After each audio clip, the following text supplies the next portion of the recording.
Hi, welcome to Artist Talk on Bob's Radio. My name is Rio Raymond, and one of my favorite artists on Bob's Radio because of the genre that he brings to us. And it's been a long time waiting, but finally we get to speak. Rubik's, welcome to Bob's Radio, man. Hello there. Yeah, thank you for that. Thank you for inviting me on. It's great to be here. Of course, I did hear the music once on Instagram, so let's get in touch with this person. But there's beyond that to what music you bring. Now, I call it synth, but you guys call it Italian disco. We'll get into those details as well. But Yeah, what is Rubik's do? Is it full-time musician, or you also, ply your trade in a couple of other things? yeah. No, this is as of the start, as of about middle of the year last year, it became a full-on project. I joined ZYX Records or Zeeks Records, as it's also pronounced, um, to really put together um, duets, but also an album and tour live. There's a resurgence. We're seeing a popularity again in 80s music or styles of 80s music, and that's obviously what I'm very passionate about. So yeah, no, it's just basically full on Rubik's right now. Sweet. And when you, especially when you mentioned 80s music and inspirations of 80s music, we all go back into some of our favorite artists from back in the day. Let me ask you who were your favorite artists from back then? Oh, it's such a good question. I really am a massive fan. So like of the big ones, like of the big ones that we all know, like Laura Branigan, like with her song Self Control, like absolutely awesome.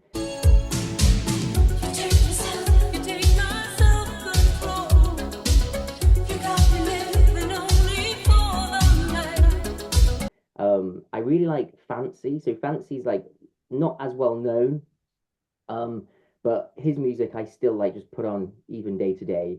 And he's got so many tracks out. I felt like in the 80s they just put so much music out. I don't even know how they did it. Flames of love, flames of love. Then Dead or Alive with You Spin Me Right Round. Come, you spin me right round, baby, right round, like a record, baby, right round, round, round. Absolute classic. And then Genesis, so like then some of all like the 80s bands, A typical English music fan, no? Genesis. am I quite typical in that way? Yeah, no, like that kind of music. Like it could be mostly anything from a disco era. I tune into music to feel good, to have a dance. Obviously, there's some 80s music that can make you feel cathartic and sad, but for me, my go-to for music, and the reason why I think I like so many genres is to just feel good and feel happy.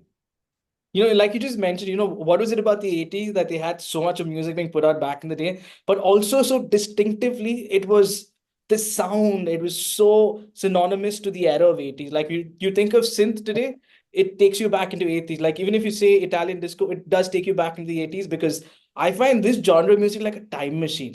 Like Yeah, it just and also the visuals that accompany these music videos of sorts, it is of like your eight, no, I would say 8-bit video games, but very neon sort of lit videos yeah. and stuff. Now for you to say, okay, is it because that you ventured into trying this music out, or were you already skilled in this particular genre of music? Oh, I wish I was skilled in this genre of music. I've just been a fan of it since like 14, 15, 16 years old. I was just in my room, addictively playing Sims and other computer games. And in the background, I was like, okay, I'll play some music.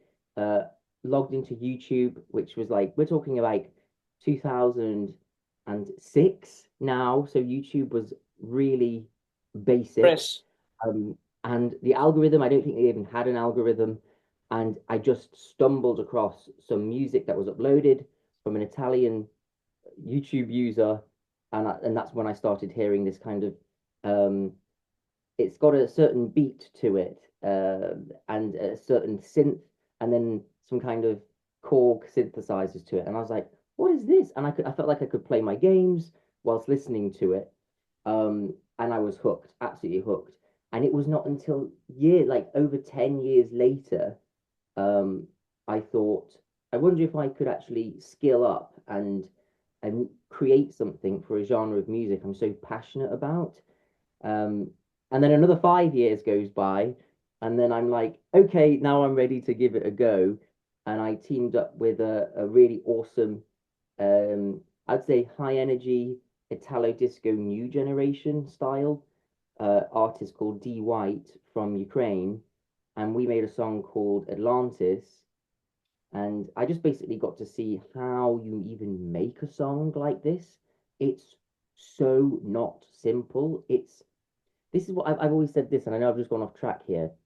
There are some music out there, and you hear artists, even A-list artists, and they can put an album together in 6 months. Of course, they've got a massive team and state-of-the-art studios, And but for some reason, Italian disco, Italo disco, high energy music, it sounds very simple, but for some reason, it's so complicated to make a song that sounds simple, without it actually just being.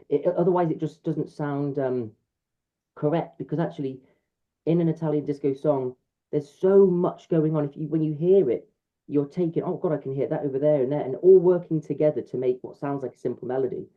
So I got to see how it's made, and then Atlantis was released, and uh, I wrote Atlantis because we were coming out of the pandemic, and I wanted to write about something quite dystopian. And I thought, okay, let's go for that. Let's go with that. It's still light-hearted. It's not too serious. Um, and that it went viral, and I was so fortunate because otherwise that would have been my one go. And people just really, really, really took to it. And still to this day, and that came out in 2022, it's my most listened to song. So I've got my own little competition with myself to try and beat it again and again and again. But that's how I got into it. It was a really long journey, but I started off as a fan, mega fan, and tried to skill up, and then just emailed many people until someone said they'd work with me. you said that it's very difficult for anyone who'd listen in. It sounds like you'd use a synthesizer, probably use your keyboards, record it in, and that's about it. You got like a sound that is, that brings you that very synth sort of a music, right? That's what people think it is, but I'm guessing, I mean, I'm not guessing, I know it's beyond that. When you say Italian disco and synth, what is the difference between these two? I think it's actually, so I learned this really quickly when I was doing gigs in Italy. Um, Italo disco, is a genre that was born out of Italy and is primarily produced by Italian producers. So anywhere outside of Italy, we would call it high energy or synth disco. It's purely the word Italo disco is almost like a cultural word for the Italians, but the instruments are not different. It's purely the team. So for me, my only really Italo disco song is Fire Lady. Fire lady, she's burning up the floor. Fire lady, she's got us wanting more. Because Yeah. it was produced by an Italian producer. But I make Italo disco music.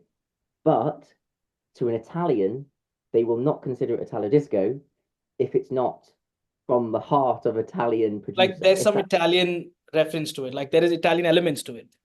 yes, exactly that. So for me, I live in the UK. I'm only 2 hours away from Italy. I will call myself a high energy and Italo disco artist because that's the genre that I make. But to an Italian, they will see me as a high energy synth artist. But it's the instruments that are being used. I use the same instruments that an Italian producer uses. So when I do get the opportunity to work with Italian producers, I get excited because I really feel like I'm making a genuine Italo disco song. I was wondering if you're going to say synth artist. I was going to ask you, so are you a synth artist at the outset? But you mentioned it anyway. I guess so, yeah. There's one thing about music and a lot of things. There's always this cycle. It's always going to be coming back and forth. Yeah. There was a time when bell bottoms were a big thing. Today, they're slowly coming back into fashion. Loose jeans back in the day. Today, they're coming back into fashion. When it comes to Yeah. music, synth is finding its place back in today's time.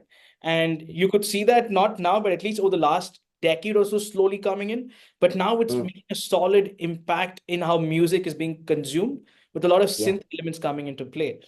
What, according to you, is the reason, or do you actually see it happening, in fact? I have no idea.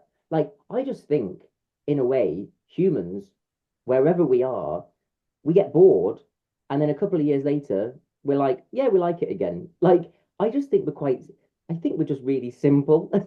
Like, I'm exactly the same. Like, I'll listen to a music. I'll even watch a TV show, and then I'm like, oh, I'm done with that. Done with that. 5 years later, I'm like, oh, yeah, this is great. Why did I stop watching this? Or why did I stop listening to this?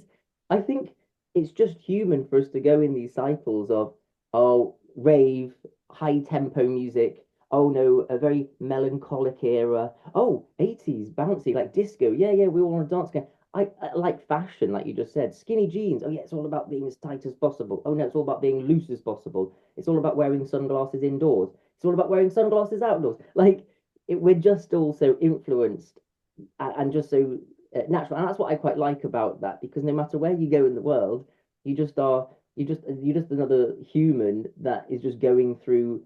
I'm just looking for some immediate dopamine, which is new, but it's not really new. There's no new invention. It's still a wheel, but it's just different now because you haven't played with it for the last 10 years. Yeah. And That's what I also have this thought on this is that generations come by, like, different timelines happen. So the music yeah, also has gone on. Like, there was a time you only knew like 90s dance music, pop, yeah, rock, metal, and at the most you'd heard hip hop and R&B as well. But then it came late, okay, trap, then there is dubstep, then these things start coming in. Then suddenly there is exactly. EDM, then there is trance has been Yeah, there. Then EDM comes in, then you have electro pop. So a lot of things have come in, but this also is not because of the instruments you have alone, but also because of how tech yeah, has evolved in terms of music, right? Now, when you look at yeah. this factor, yes, it helps you bring in a lot of electronic music. A lot of people believe it's only hitting of some keyboards on your computer and you have the music, but I believe that's not how it works because there's a lot of programming happening from keyboards, which I mean to say like a piano, into your Yes, computer, then programming the music. But yes, still, coming to the fact that today with technology, uh, it's very easy compared to back in the day. yeah, Do you yeah. agree or you say no, it's more difficult with technology? Oh, it's definitely easier. Because I've seen analog recording studios and I don't understand how they still do it. Because my brain, and I'm 35, so I am a digital native. So I only really know, I remember tapes, but for like literally a year, I was 6 and 7, and then it went to CD, and we CDs. were putting like, you know what I mean? So like, I don't, I was an, I was in the analog era, but as I was a baby. I do not know when I go into an analog studio how they do it. They've got all the instruments that I see in all normal studios. They've got the panels, they've got the slide deck, and then there's like a machine over here with tape in it, and they're feeding into it, but there's no computer. So I don't understand. And like they're just like, oh yeah, this is how we do it. And then they'll stop and then they'll change the like an actual bit of film. It blows my mind because today in a studio that we use modern technology, this is the thing. All my songs still use real instruments that then feed into a Logic Pro or all of the normal platforms that producers would use. And then you can edit the song on a computer screen, like we would all expect you could do. So it's gone miles different.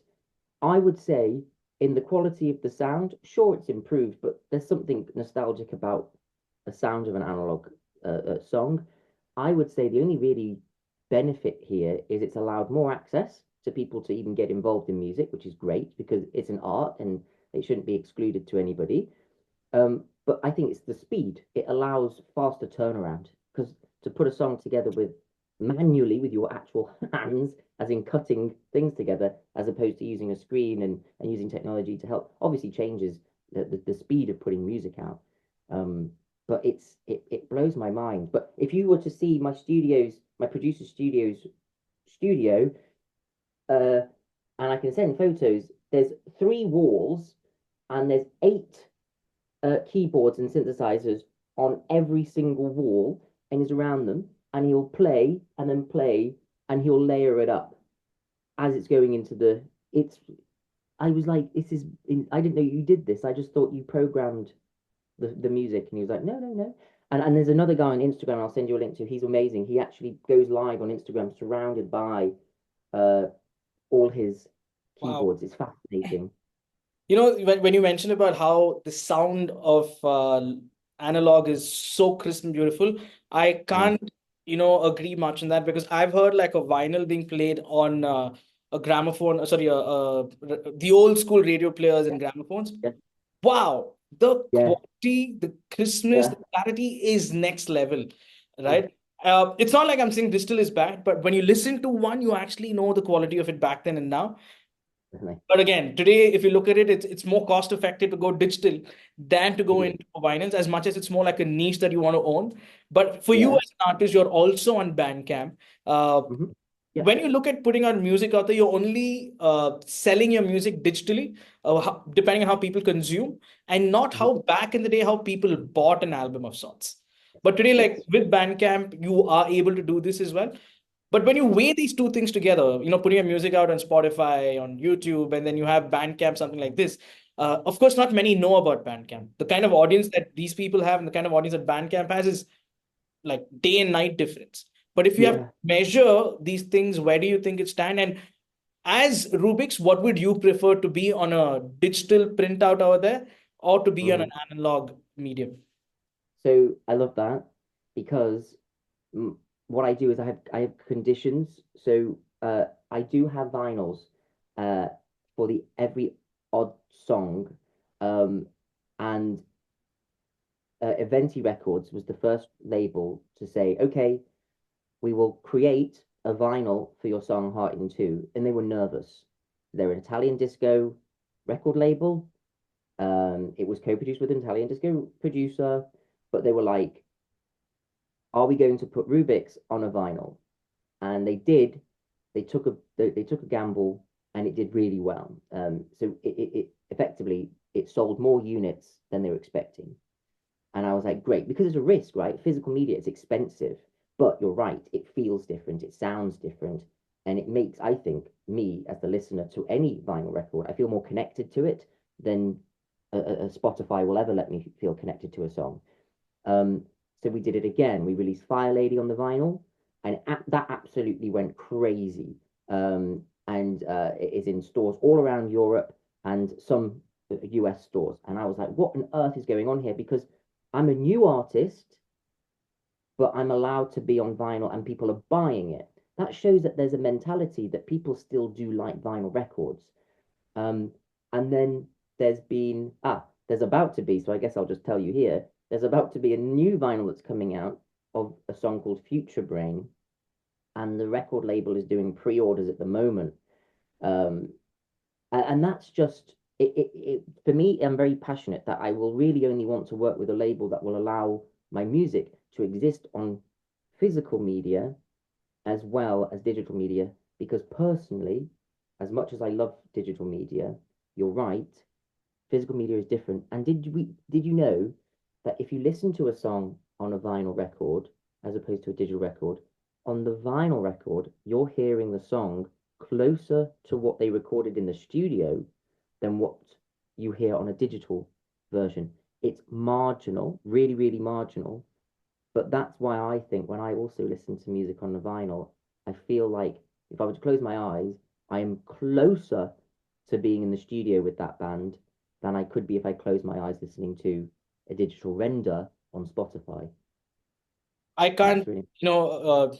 say anything about that that's against what you're just saying, Mhm. because it's not just the clarity that you hear. Another psychological factor is when you are on a digital medium, you have the accessibility to change the song, to move to another song. So your listening experience is marred by a choice to move to the next song. Yes, yes, But on a vinyl, keep listening unless you take the pin and put it out across somewhere else. Or even for the matter, there were fast forwards and rewinds, but then the joy of just listening to one track at a time and then writing down lyrics on a paper from back in the day, that is something that is very rare to be found today. You have lyrics all out on Google and stuff. you're But so right. That's really true. What you've just said there is like basically you're right, because you'd put it on and you just let it run. You let it run through the next couple of songs, and you're just doing your own thing. You're not going to skip it, are you, on a vinyl? You're so right. It's more good storytelling, I think. totally. And this is how albums were back then. Mm. Yeah. Based on what the musicality of that particular album is of sorts. But today, on the Instagram or on any sort of a platform, when you put your music out, it's storytelling in the creativity and not the music. Like everything around the music, but not the music. Do you agree with that? 1,000, yes, because like I remember when you get a CD and the whole CD, it wouldn't be like an explicit, this is my story, but like each song would feed into the next, to the next, to the next. But nowadays, it's almost like there's not enough time for that. You've got to get the whole story in one song. And that changes everything. Um, yeah, I like that. I really like that. You made me really think about that actually. Because you're right, when I put a vinyl on, I just let it sit and play until it kicks and then I just flip it and then let it play the next set. Then Yeah. that's why, with all due respect to artists today, I have a huge amount of respect for the artists that I've always listened to, like Journey or Firehouse or Queen, of those kinds, because Oh, every great. album, it was not just the music, it was a story that came through, and their Yeah. stories also have been so amazing. And then you think Yes. about the way they recorded those songs, went about touring, and I pity the artists today, not because of being accessible to all the tech, but because they Yeah. can't tour like the way these guys are toured back in the day, like across the globe. Because of accessibility to music, and the Yeah. content of these particular artists is also out there. And to get to a certain point of touring, these guys have to keep putting out content on social media to become Yeah. relevant. And then, okay, some brand will come and say, okay, now we can get these guys. But that in is like 1:2. Okay, I'm being a little too harsh, but maybe 5:100 are the ones who get to tour like the way they used to back in the day. Yep, exactly, exactly. It's a shame. It is a shame, but like I think you're right. They're like David Bowie. What a great storyteller. You'd put his music on, and then you realize, wow, all the songs are slightly somewhat interconnected. Um, but when they would tour back then, and Queen is absolutely great band, absolutely great band. There's something about their music that everyone just seems to then be like ABBA. Everyone then just suddenly then like, oh yeah, we'll dance. It's so cross generational. Um, it's something to do with the storytelling. But you're right, the equipment that they must have had to carry around just to perform live, it's just so different now, isn't it? Totally. And coming away from that topic of just running into nostalgia and praising Yeah. our musical gods, let's understand today's market in terms of music from your point of view, Rubik's point of view. How is it? Is it like, everyone today wants to become a content creator, wants to get into the whole side of artsy and these sort of careers. I don't know how is it across in the UK, but in most cases, yeah, everyone's like being a little more liberal in trying and figuring new things out. But when you look at a structure like, say, music, like an industry of that sort of music, how do you see it being viable as a career for people today? Yeah. Well, firstly, anyone who wants to create anything and put themselves out there on the internet is awesome. Like, because that's the hardest step, right? We are usually our own worst critic. We are the one that usually tells us to not do something. Yeah, we can be surrounded by negative energy and negative thoughts and opinions, but a lot of that can be harbored from within, whether it's previous experiences or just simply being a human, and we are here to survive and we don't want to be vulnerable necessarily. So the second that you've already put something online, you've done, I think, one of the hardest things, which is create a bit of art and put it out and then expose yourself. And that can be quite Right. worrying. And sometimes it's quite prohibitive completely to some people. Um, and I think we do live in an age now with a global internet. We can reach anyone, like, which is awesome. I'm such a fan of that. Like to know people listen to my music in India, for example, is awesome, and I like to be aware of that. That's really important to me. Um, all the way to God, wherever. But for someone to be creative and go on to the internet these days, as long as my thing that I say to myself is whatever I am doing, I want to make sure that I'm doing it at the best I can for what I have around me right now. And I know that sounds quite simple and basic, but I don't want to look back in 10 years' time and be like, oh, why did I put that out there? Or why did I do that? I should have just left that. I almost want to create um, a project that I can also personally reflect back on and be like, wow, I'm really proud that I did that because it was so much hard work. But because it's so easy, so many people are doing it, and it might not be viable. As your question said, is it really viable? And I don't think it really is viable for a lot of people. Um, I was doing Rubik's for a good 5 years with no means of being able to put music out there. I was studying at university at the time, so my finances were incredibly limited. Um, and Rubik's basically existed in my head, and with a couple of sample songs I was making on my laptop in my downtime, but I couldn't launch or market Rubik's when I was studying, and I didn't have access to almost disposable money.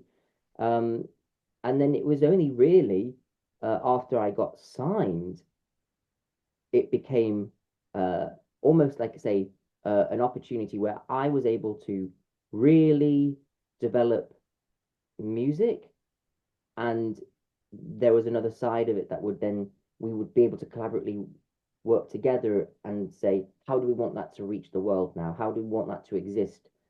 And that took, as I said, about 5 years. But I didn't stop, even though it was small and I had no followers are really following me. I was applying to all sorts of competitions. I would say, though, and this is something that my family said, and they're in medicine, they said, if you're going to do this, you've got to go in 100% and you don't quit. Um, and that means a lot because 5 years is a long time for no return. Totally. Too long, some would say. But you've just got to stay consistent. Keep putting it out there, keep being regular, and you will start to form your close community. And your close community could be 100 people, could be even 50 people.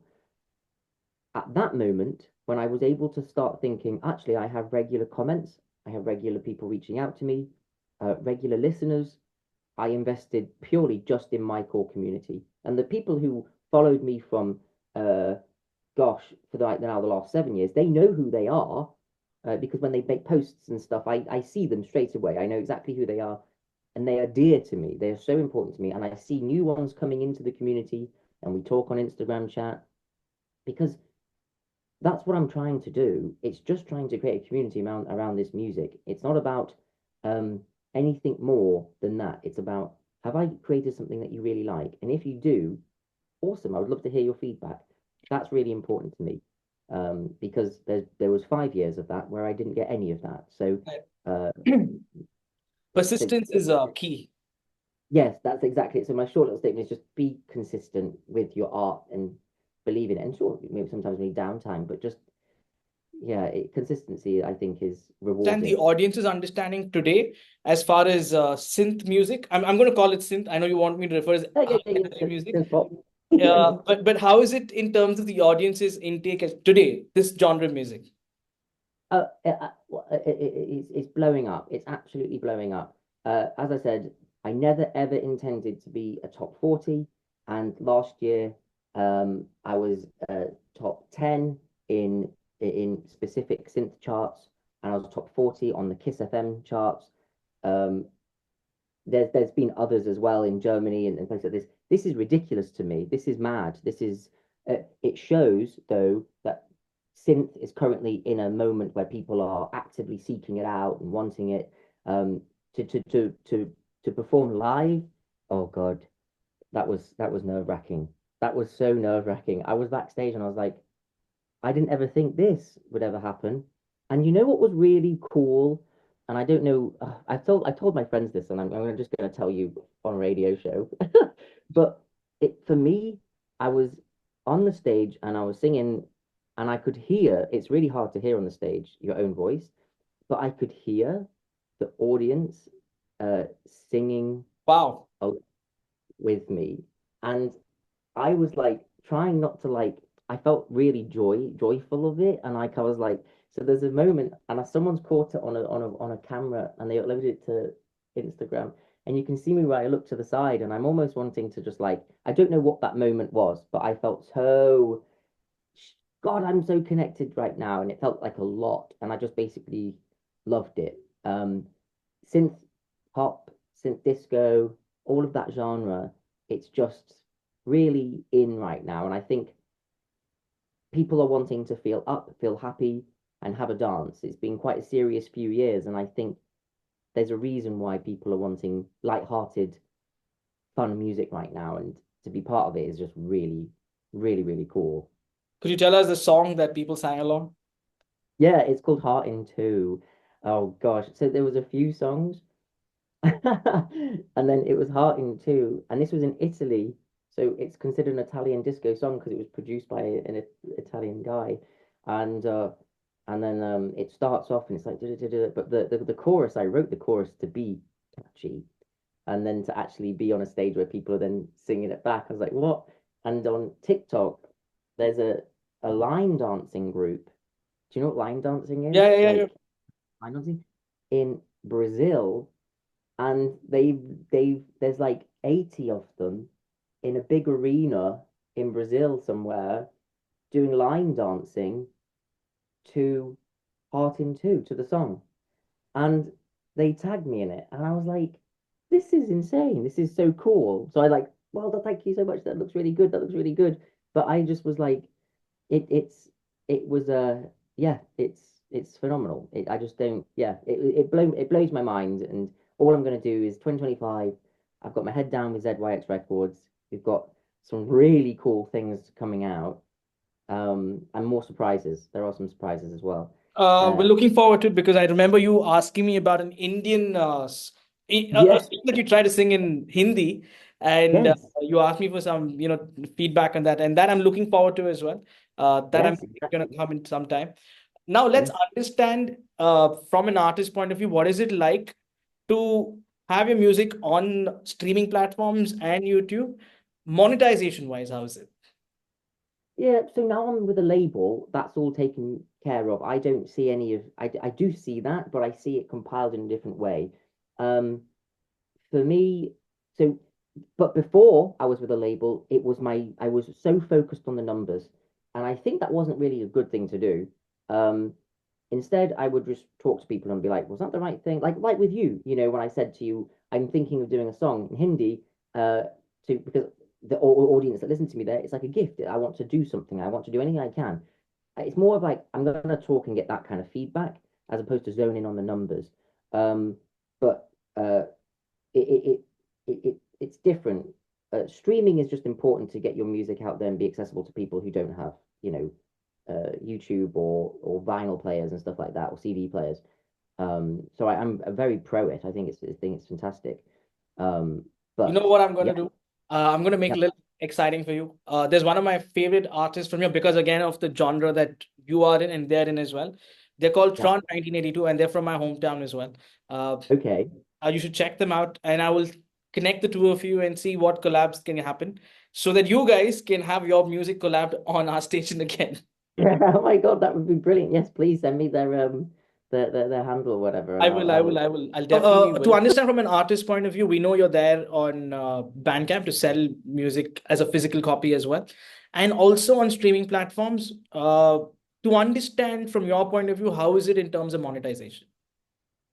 so for monetization, I it's not so if someone wants to stream the music or buy the music, for me, if you're listening to the music, that's awesome. That's just really, really awesome to me.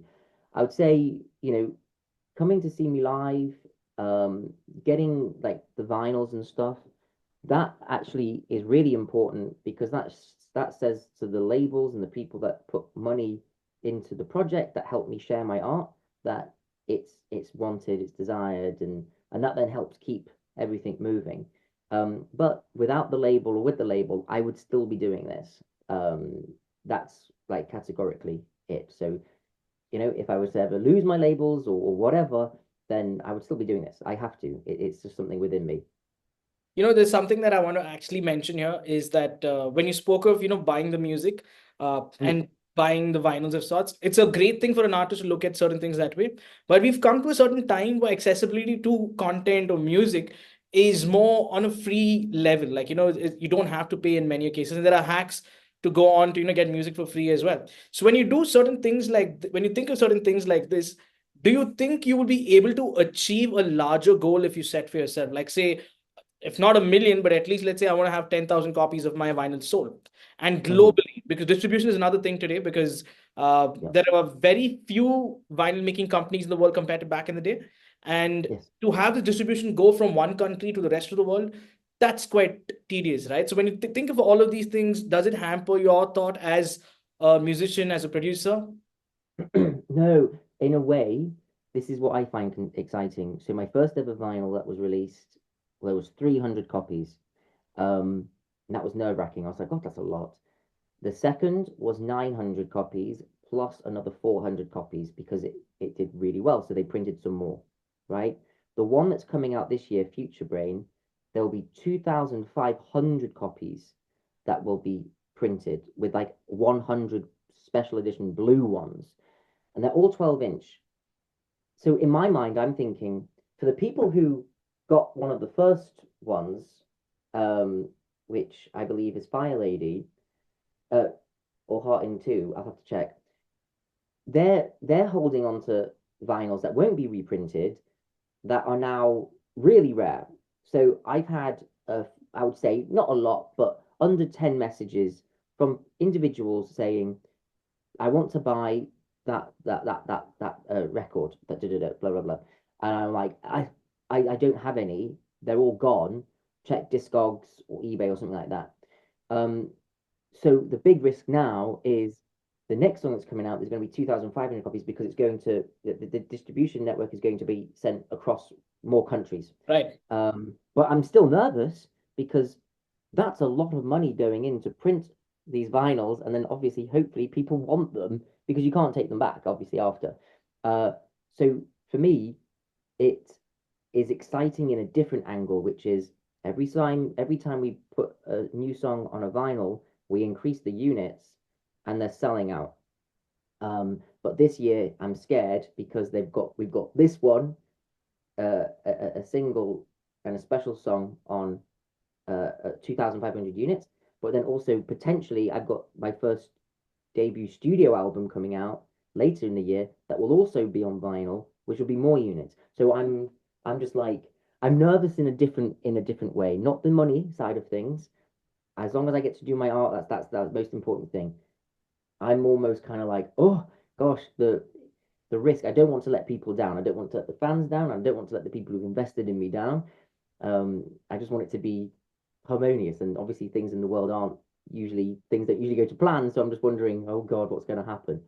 But yeah, It's good to be nervous. I'm not saying it's bad. It's good to be nervous because that keeps you on your feet to do the right thing. I mean, to take on challenges as well.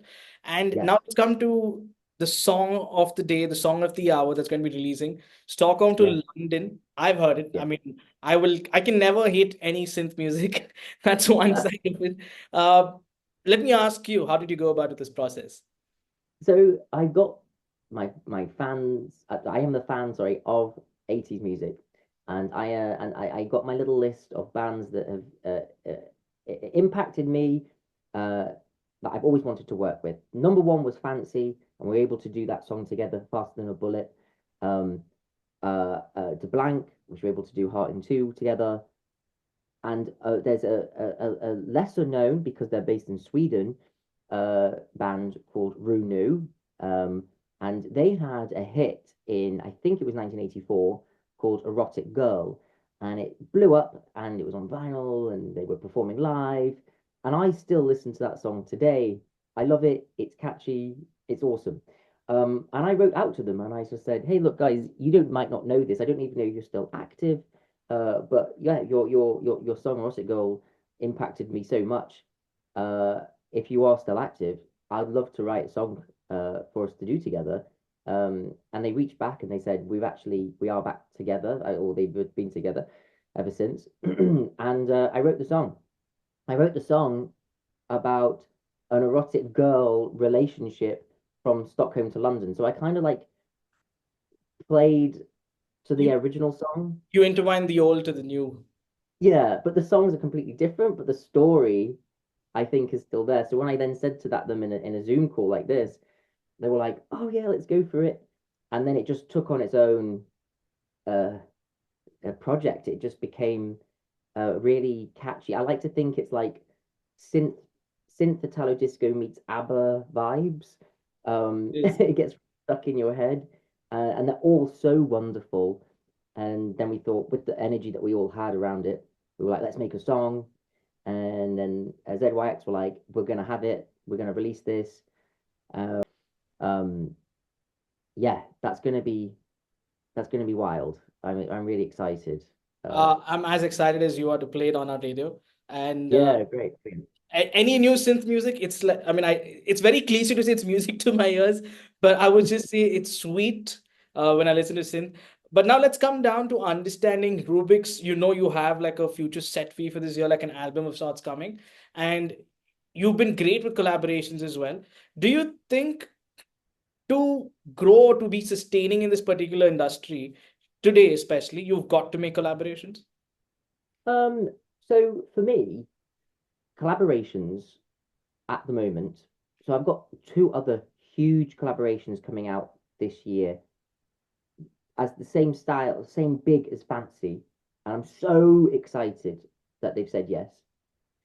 For me, at the moment, doing collaborations is me saying to the world that I am here because of them and this genre, and this is me um, being really able to be fortunate to perform with people that I really am baffled and so humbled that they have said yes. And now and I get to do this because not people don't get to just perform with their idols. Um, and I'm saying to myself, this is me creating the Rubik's passion and energy I want to share with everybody, with the people that influenced me the most.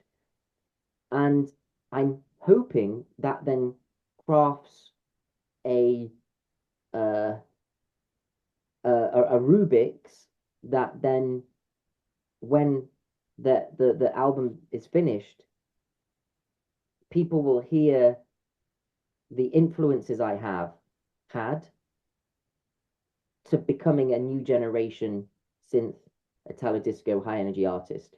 Right. It's called almost like I'm here because of them. This is chapter one Rubik's, right? We're just at the start. This is what I'm doing right now. We're still just early. It's been years and years and years, but we're just early now because the the people that have inspired me are saying yes. And what comes next, I have no idea, but there's so much energy firing towards it. But working with these collaborations has helped uh, expose Rubik's to more people, for sure, but also create what I'm trying to create. And I don't know what chapter two is going to look like for Rubik's, which is nervous, but all I'm doing is just focusing on the exciting energy and the projects and putting stuff out there that people want. And if people want more, then I'm ready. I'm there. I'm pushing forward.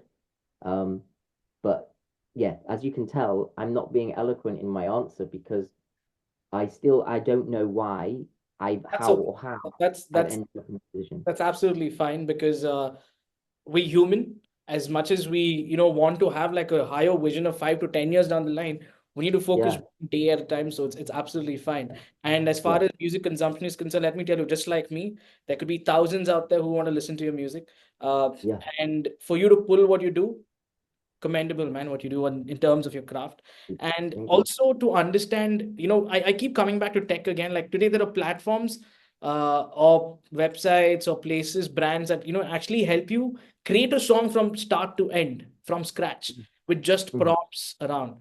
So Oh wow. when you look at this and you've been creating music manually, where do you see this part in terms of artistic creativity? Like, say there could be a lay person who comes and uses one of these formats, gets a song, puts it out, and maybe like this is what a story is also about that happened on Spotify. A lot of Mhm. AI music was being circulated and was being consumed by people and making money off of it. So when you Right. look Wow. at something like this, from an artist point of view, how is it? Well, I have heard a few people mention, oh, what does AI do for music? And personally, I've listened to AI music. It does sound different. I don't know what it is. It just does sound different. Um, and if it works for some people, that's great because it could maybe be a new genre that's created. I don't know. There's a lot of room in this world for all kinds of different art, and if people want to explore with that and that makes them happy and they consider that their art and they want to share it, why not? Um, for me, I always still go back down to I really want to have no regrets when I look back and I've worked so hard on each individual song um, that it means something to me. I'm not saying that an AI song isn't meaningful to someone either. It does sound like I'm saying that, but it's how we take our meaningfulness out of something. Someone might be like, I've worked really hard on this, and this is what I'm going to put out there. For me, the whole element of a song hitting me is the research part of it. Right. So before I even write a song, I go to discogs.com, I type in an artist that inspires me, and I look at the producers behind them. So Fancy, for example, I look at the producers behind Fancy. I then get their discography up, and there's two or three of them, and I will just sit and chill on the sofa, and I will just listen to all of their songs for different artists because the artist will be created, right? But I'm looking underneath the artist's layer at the producers, and that is where I start, and that's where then I write. And then when I then finally have a completed song, and it could be miles away from where I started, when I then listen to it, it's like a little story in my head. I'm like, oh, I remember that. Oh God, I remember then going through this. That was a bad idea. That oh, I remember. Oh, that was a good idea. So for me, I need to be really connected to the song, and that's how I connect to the songs. Um, there are some software out there that we can use to help create demos, though. I know some producers will put a demo together using I don't even know what software it is. Um, and then will send me like 30 seconds of it and was like, is this the melody? Do you like this melody? I'm like, oh my God, yeah, that's awesome. And they're like, oh, we've just put it together using software. And I was like, oh, okay, okay. And then they'll recreate it, obviously, in a usual way. So I can see it being useful. And I've received little snippets of like demos. Um, but yeah, I think technology improves things and helps people find their art, then yeah, it is what it is. I don't want to say I'm anti AI music because it's still too early. It's way too early. Yeah. I know a lot of people might agree with what I'm saying and disagree as well. I believe technology is out there to bring about a solution to a certain thing, but in that solution, there lies laziness with humans, but great for Yeah. business. Yeah, I guess so. I guess so. Yeah, that would be a good way of saying. Now, let's come to understand your favorite current Italian disco or synth artist. Oh no, that is I hard. think there could be one name already, but let me just see if we're going to say that. Okay, yeah, go for it. No, no, Oh I'm yeah, looking for you to for say. me. Oh gosh. Okay. Who? Okay. Here we go. Here we go. It's a band I like. I would love to work with them. They might not know, or they might know. Who knows? But they're called Italo Love. So ITA Love, but all is one word. Um, and I will. They're based in Sweden, and basically the reason why I really like them is they've got music. They're like disco evolution. They're Italo disco, but they've got songs like this is the one, Strangers in the Night. Oh, they're great. Viva la Victoria, another one. Follow Me to Mexico. What I really like about them, and I think they're a band of three, Italo Love, and the lead is a guy called Martin Blix, and he has like a little black stripe across his eyes. Their songs are full of energy, and you can just feel that they are a very collaborative band in their final song that they put out there. And I, as I say, I love that feeling of energy or feeling like, oh, how did they make this? So although they've been around longer than me, I would say my favorite band right now is Italo Love in this genre. Um, yeah, I'd say that. I have to mention this before I let you go. So I was in Sri Lanka in the month of March, and we were staying in this villa that was just by the beach, right? Uh, by Very by, nice. by the ocean, and it was like clear skies, like bright stars, and I was Mm. in the mood for some synth. And I kid you not, I started playing music. Wow, I can't say anything but just say euphoric.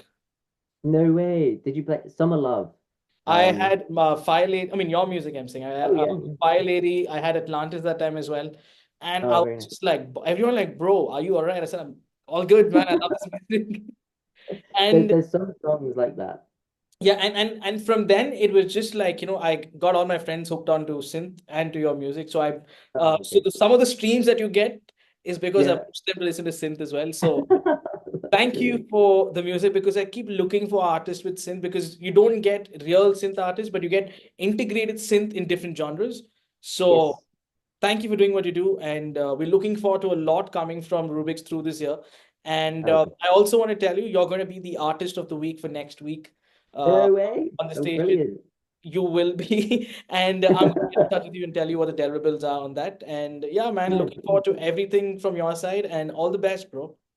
oh, thanks so much. Yeah, yeah, yeah. Tag me in it, and I'll let everyone else know, and that would be great. Oh, wicked! I'm so excited. Thanks so much. Thank you so much for this chat, and I'll keep in touch. I'll keep you posted on the rest of the things that come through in time.